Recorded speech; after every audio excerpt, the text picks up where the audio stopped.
Hello friends, I am Jitendra Chaudhary from Sri H.J. Gajera English Medium Primary Section Katargam सूरत। विद्यार्थी मित्रों, आज हम कक्षा 4 पूछना माली से उस चैप्टर के बारे में विस्तृत जानकारी हासिल करेंगे। हमें अपनी सुंदरता पर घमंड नहीं करना चाहिए। सुंदरता का प्रभाव क्षण भर का होता है। गुणवान का सब आदर करते हैं, उसके रूप रंग की कोई चर्चा नहीं करता।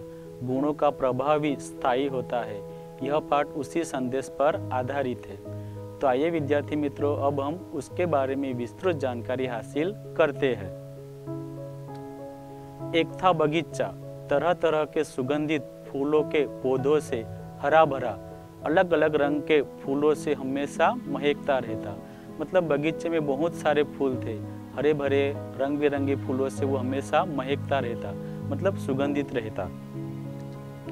इन सुगंधित फूलों के पौधों के बीच कपास का गंधहीन पौधा भी है। माली उस पर अधिक ध्यान देता है, इसलिए सब उसको चिढ़ते हैं। कैसा अजीब फूल है, इसमें कोई गंध ही नहीं है, उसे कौन चाहेगा।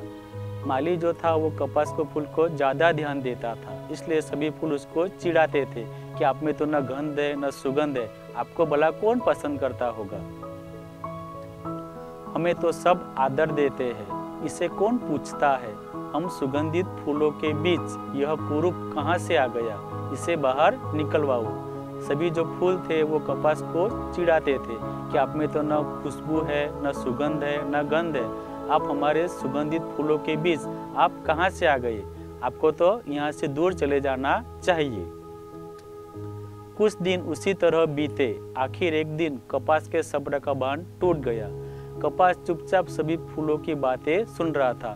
बाद में उसका सब्र मतलब धीरज का वो खो बैठता है। तुम सब मुझे तंग करना बंद करो, मैं यहाँ क्यों हूँ यह माली से पूछो।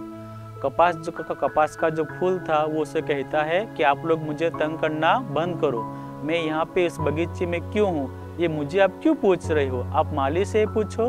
हाँ हाँ पूछ लेंगे।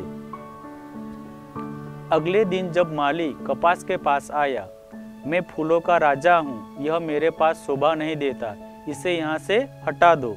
उसमें ना गंध है ना यह सुंदर है, फिर उसे उतना महत्व क्यों देते हैं। गुलाब का जो फूल था वो माली से प्रश्न करता है कि मैं फूलों का राजा हूँ, मेरे पास ये जो कपास का पौधा है वो मेरी सुंदरता को कम करता है, उससे आप मेरे से दूर कर दो।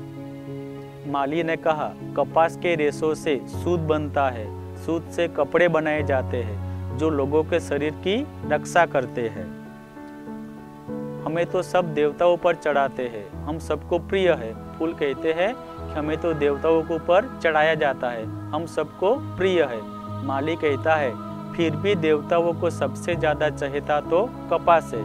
माली फूलों से कहता है लेकिन फिर भी देवताओं को आपसे ज्यादा भी पसंद कपास का फूल ही है। वह कैसे। सभी फूल जो थे वो माली से प्रश्न करते हैं। माली कहता है वही तो मंदिर के दीपक में बाती बनकर जलता है। माली उससे कहता है जो मंदिर में दिया जलता है वो बाती बनकर कपास का फूल ही होता है और अंधेरा दूर करता है। याद रखो, रूप रस गंध ही नहीं, गुण सबको प्रिय होते हैं। माली की बात सुनकर सभी के फूलों के सिर झुक गए। अभी सभी को फूलों को अपनी गलती का एहसास हो गया। वो अपने सिर मतलब मस्तक नीचे झुका देते हैं। वे कपास की उपयोगिता जान चुके थे। कपास का फूल का कितना महत्व है, उसका क्या क्या उपयोग है, वो सब अच्छे से जान गए थे। हमें क्षमा कर दो मित्र। सभी फूल जो है वो कपास के फूल से कहते हैं कि हमें क्षमा मतलब हमें माफ कर दो मित्र। हम जान गए हैं कि हमसे कहीं अधिक उपयोगी तुम हो। हमें पता चल गया है कि हमसे ज़्यादा उपयोगी आप हो। और देखते ही देखते अपने गुणों के कारण कपास का फूल सबका चहेता बन गया और धीरे धीरे कपास की महत्व सब फूल जान गए, इसलिए वो सबका चहेता मतलब प्रिय बन गया। धन्यवाद।